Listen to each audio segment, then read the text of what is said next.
Bonjour, alors je suis venu vous parler de Home Studio. Alors je fais partie de ces personnes qui ont vu les débuts du Home Studio, c'est-à-dire, alors pour ceux qui ne connaissent pas trop, c'est avoir un studio d'enregistrement de musique chez soi. Alors non, je n'enregistrais pas sur l'Atari, je me rappelle plus comment il s'appelle, 1024 je crois, un truc comme ça. Enfin bref, j'enregistrais pas sur Atari ST, on va dire ça comme ça.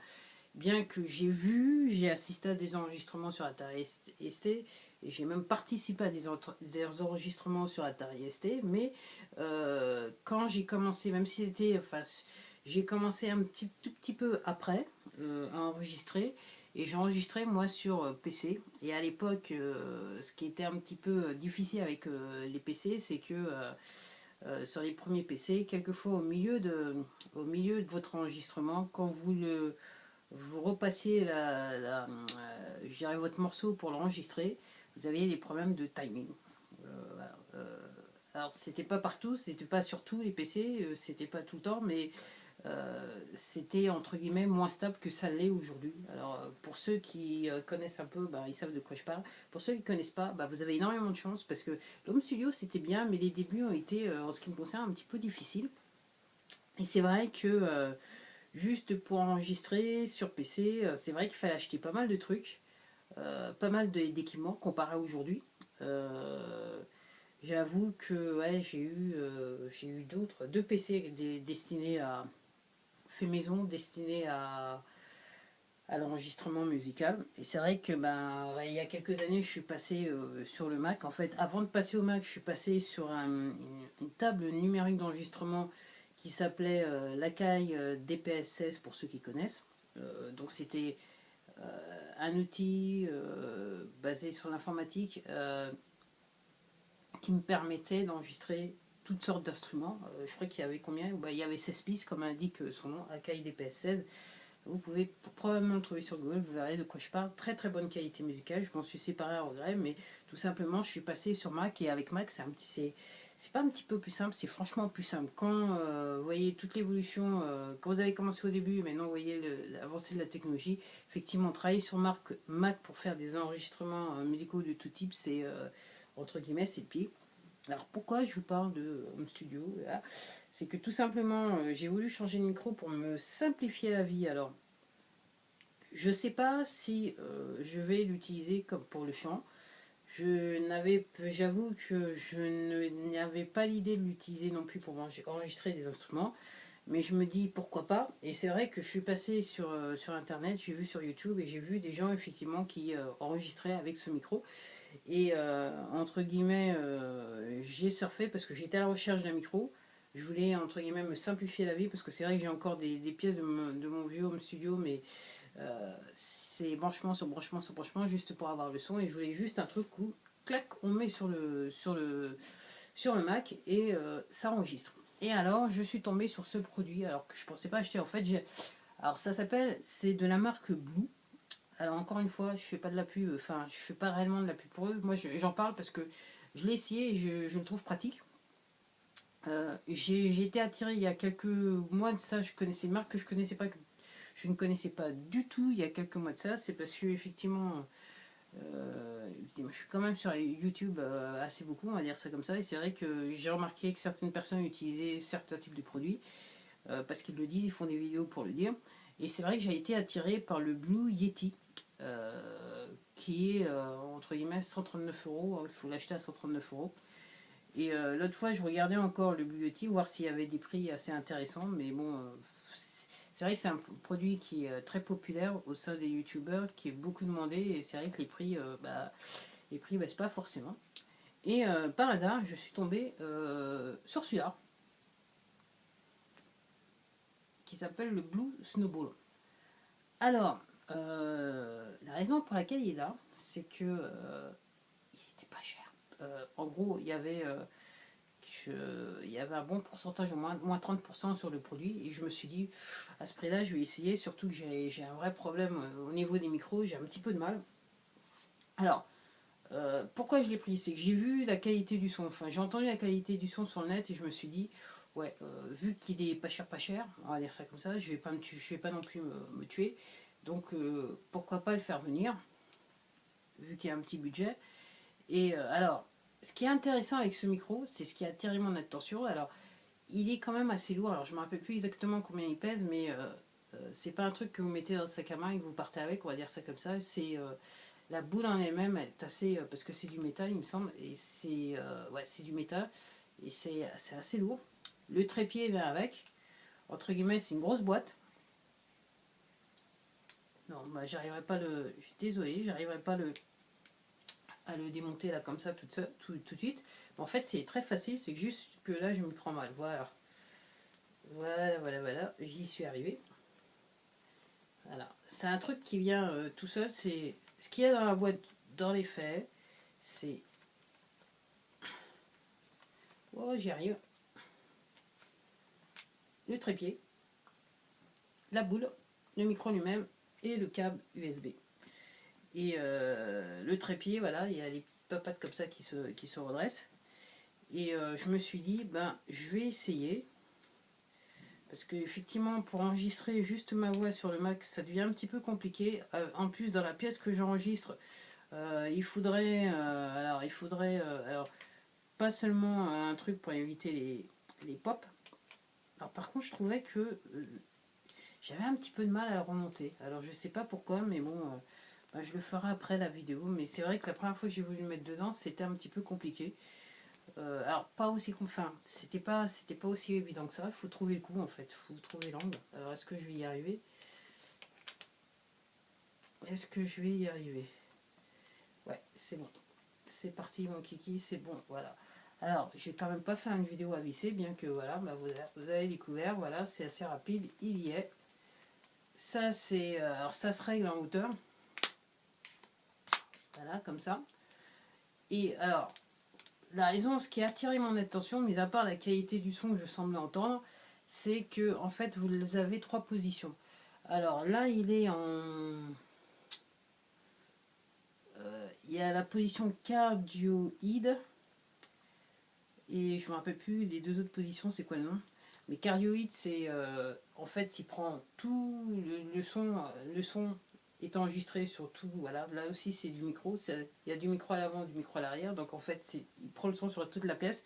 Et ça, c'est la 7e position sur le micro. Et vous avez. La première position, où l'enregistrement se fait de ce côté-là uniquement, directement sur la voix. Et vous avez la deuxième position où c'est l'enregistrement se fait aussi directement sur la voix de ce côté-là, mais avec moins 10 décibels. Alors, j'avoue que pour enregistrer mes podcasts, parce que c'est pour ça que j'ai acheté, c'était pour enregistrer mes podcasts, moi j'utilise la première position. Après, je me dis, effectivement, l'histoire du cardioïde, ça serait intéressant si, pour enregistrer des instruments, euh, ça peut être intéressant. Apparemment, ça se fait bien. J'ai pas essayé, mais c'est peut-être juste une question de temps avant que je teste, bien que ça fait longtemps que j'ai pas fait d'enregistrement. J'ai vu que la muse est assez un petit peu envolée ces derniers temps, mais au-delà de la fainéantise, j'ai en fait de très très bonnes excuses, comme vous avez peut-être pu le comprendre. Alors, très simple à utiliser. Alors, comme vous voyez, il y a le câble USB. Alors, c'est ce câble de ce type-là. Vous le coincez là. Et puis, vous avez le câble. Alors, je crois qu'il fait d'affaire, je sais pas, entre 1,50 m et 2 m à peu près. Alors, la raison pour laquelle je fais cette longue vidéo, qui pourrait être bien plus courte, c'est que je l'ai mis sur mon Mac. Et il y a quelque chose, il y a un petit point de détail qui est vachement important lors de l'enregistrement, c'est que faites pas ce que j'ai fait en premier. Et je me suis dit, quand la première fois que j'ai mis, je me suis dit, directement sorti de la boîte, je l'ai mis comme ça. Donc en fait, je l'ai branché sur mon Mac et après j'ai allumé mon Mac et j'ai lancé le logiciel parce que j'utilise que sur GarageBand. J'utilise les produits Mac les produits du MacBook de base. Parce que tout simplement c'est une bonne qualité. Enfin, pour moi c'est une qualité plus que potable. D'où l'intérêt d'avoir du Mac. Donc je l'ai branché et après j'ai branché mon Mac, voilà, j'ai commencé, voilà, j'ai branché. Et en fait j'étais un petit peu déçu de la qualité sonore. Donc c'était juste un essai pour voir sorti de la boîte pour être sûr que je devais pas en fait le renvoyer là où je l'avais acheté. Et la deuxième fois, je suis revenue et tout simplement j'ai été plus rapide, j'ai branché mon Mac d'abord et après je me suis rendu compte que j'avais pas branché le micro. Je suis parti directement, j'ai branché le Mac, je suis parti directement sur GarageBand et après j'ai branché le micro et j'ai constaté la raison du pourquoi du comment j'étais pas aussi convaincu la toute première fois que j'ai tout simplement branché le micro, c'est que en fait il faut le faire dans ces temps-là. Vous branchez votre Mac, vous lancez l'application GarageBand et après vous mettez le câble. Après vous branchez le câble USB du micro sur le Mac et à ce moment-là GarageBand je reconnais le Snowball. Et en fait vous avez la qualité sonore du Snowball. Mais si vous faites ce que j'ai fait la toute première fois, c'est-à-dire vous branchez votre micro et après vous branchez votre Mac, ok, en fait GarageBand et après vous lancez GarageBand, en fait le, le micro de défaut sera le micro du Mac et non pas le Snowball. Ok, donc voilà. Alors j'ai pas, il me semblait. Alors après j'ai pas vérifié parce que la manip, ben, j'ai compris comment c'était. Donc je crois que là, je l'ai utilisé une troisième fois, je crois bien, et que je l'ai fait directement. C'est que je sais même pas si vous le branchez avant d'avoir branché votre Mac, vous avez, quand vous allez dans GarageBand, vous avez un menu qui vous dit que vous pouvez trouver le Snowball. Je n'ai pas été voir, mais comme je vous dis, si vous le faites, vous branchez votre Mac et après vous lancez GarageBand et après vous branchez votre snowball sera reconnu par votre Mac et vous pourrez enregistrer et vous pourrez faire des essais et vous verrez que c'est pas dégoûtant du tout à écouter. C'est la qualité que pour un home studio. Pourquoi je disais qu'au début de la vidéo, quand j'ai commencé le home studio, c'est que pour avoir cette qualité de son quand même, fallait un petit peu galérer. Et quand je dis galérer, c'est à l'époque, il fallait dépenser quand même pas mal d'argent sur pas mal d'équipements pour avoir une qualité de sonore aussi potable que celle-là. Voilà, c'est mon sens. Effectivement, je ne suis pas une professionnelle de la musique, je suis à dire, mais bon, c'est un constat. J'ai tellement galéré sur des qualités sonores que là, je suis extrêmement contente d'avoir un truc comme ça qui, direct, sans me prendre la tête, ok, euh, en quelques minutes, voire quelques secondes, on va dire ça comme ça, me donne une qualité sonore qui est potable. Alors, est-ce que je vais faire des essais à micro? En fait, ce que je vais faire, alors je sais pas, peut-être que cette vidéo, elle sera mise sur YouTube avant que je commence à faire, parce qu'en fait c'était pour enregistrer mes podcasts, que je mette mes podcasts sur béatricemars.com. Je sais que j'ai déjà fait, je crois, 3 enregistrements avec ce micro, le Blue Snowball. Mais je sais pas si je mettrai, au moment où la vidéo sera en ligne, j'aurai déjà en fait diffusé les podcasts faits avec le Blue Snowball, ce micro-là. Voilà. Autrement, de toute façon, je laisserai le lien. Si vous voulez voir un petit peu comment le son il est, plutôt que faire une vidéo avec le son, c'est un petit peu compliqué en termes de logistique parce que la caméra, la manière que j'enregistre là, c'est je sais pas. Et après, je pense que quelque part, là où je suis, j'aurai des problèmes de luminosité parce que ma table de travail n'est pas en fait face à une fenêtre et et elle est entourée de meubles et pour mettre l'éclairage qui convient pour pouvoir éclairer le poste de travail, c'est un petit peu compliqué. Donc voilà, donc je vais le faire un petit peu plus simple et puis je vais le faire un petit peu alors différent du Philips, mais voilà, et je mettrai le lien pour aller directement sur le blog pour voir, pour écouter le son de mes enregistrements. Alors ça prendra un petit peu de temps, il faudrait peut-être revenir, je sais pas. Bah sur ce, c'était tout pour moi. Bah voilà, tout ça pour dire que ouais, hein, la technologie elle a bien évolué et j'avoue que bon, pour le prix où je l'ai payé, je vais pas non plus, je peux pas non plus pleurer. Franchement, encore une fois, si à l'époque j'avais pu trouver un micro de cette qualité à ce prix-là, j'aurais été heureuse et je pense qu'il y avait pas mal de gens qui étaient dans mon cas qui auraient été très très contents. Bah voilà, c'était tout pour moi. Je vous dis à la prochaine vidéo. Bah vous voyez, c'était pas une vidéo sur la nutrition, alors, encore pas sur les chaussures, mais c'est l'hiver. J'ai voilà et puis comme je vous dis, j'ai assez de chaussures comme ça. Honnêtement, je ressens pas le besoin de m'acheter plus d'autres paires de chaussures. Même si j'ai vu que